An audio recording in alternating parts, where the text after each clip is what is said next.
দর্শক, এটি গ্রামীণ সড়ক।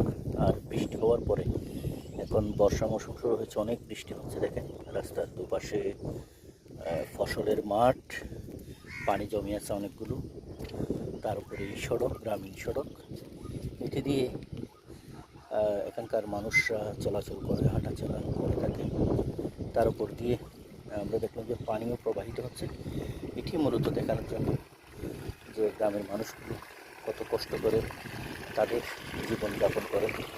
গ্রামের মানুষগুলো খুব সহজ সরল, সত্য বুদ্ধির মাঝেই তাদের বেড়ে ওঠা। সেই কারণে এই ছোঁয়ার পাওয়ার কারণেই মানুষগুলো আসলে খুবই সহজ হয়, খুবই ভালো হয়ে দেখেন। এটি একটা শিক্ষার্থী, সে এভাবে কষ্ট করে স্কুলে যাচ্ছে। শিশুটি প্রাইভেটে যাচ্ছে, এভাবে